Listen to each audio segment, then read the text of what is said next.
અમદાવાદમાં સ્કૂલ બોર્ડને મળશે નવા ચેરમેન અને આ સાથે સ્કૂલ બોર્ડને નવા ડેપ્યુટી ચેરમેન મળશે તેવી વિગતો હાલ સામે આવે છે। સ્કૂલ બોર્ડના 2.5 વર્ષની ટર્મ પૂર્ણ થતા આ પ્રકારે બદલાવ થશે। ચેરમેન અને ડેપ્યુટી ચેરમેનની પસંદગી કરવામાં આવશે, જેમાં સુજય મહેતાની જગ્યાએ નવા ચેરમેનની નિમણૂક થશે।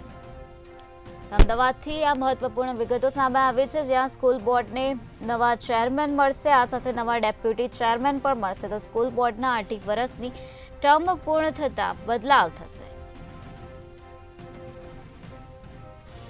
તો આજ મુદ્દે વધુ માહિતી આપવા માટે આપણી સાથે સંવાદદાતા મેહુલ દુધરેજિયા જોડાઈ ગયા છે। જી મેહુલ, અમદાવાદમાં સ્કૂલ બોર્ડને નવા ચેરમેન અને નવા ડેપ્યુટી ચેરમેન મળશે, શું છે વધુ વિગત? જે પ્રમાણે સ્કૂલ બોર્ડની જે 2.5 વર્ષની ટર્મ પૂર્ણ થઈ છે, આ ટર્મ છે તે પૂર્ણ થતાની સાથે જે ચેરમેન તેમજ ડેપ્યુટી ચેરમેન છે તે દર 2.5 વર્ષે બદલી જતા હોય છે।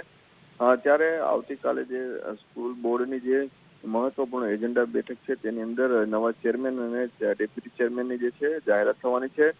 સુજય મહેતા જે હાલ ચેરમેન છે તેમની જગ્યાએ વિપુલ સેવક અથવા કોઈ મહિલાનું નામ આવે તેવી શક્યતા જોવા મળી રહી છે।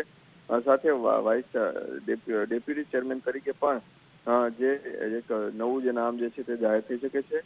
આ જે આવતીકાલે તમામ જે જાહેરાત જે કોર્પોરેશન ખાતે થવાની છે તેની અંદર સર્વસંમતિથી સ્કૂલ બોર્ડના સભ્યો દ્વારા આ જે નામ જે બંને નામ છે તેની અંદર સર્વસંમતિ સદાય અને ત્યારબાદ 2 નામ જે છે તે જાહેર થવાના છે। એટલે કે સ્કૂલ બોર્ડની અંદર હવે ચેરમેન અને ડેપ્યુટી ચેરમેન જે છે તે બદલશે અને નવા ચેરમેન અને ડેપ્યુટી ચેરમેન આવશે। મેહુલ, સમગ્ર માહિતી આપવા બદલ આભાર।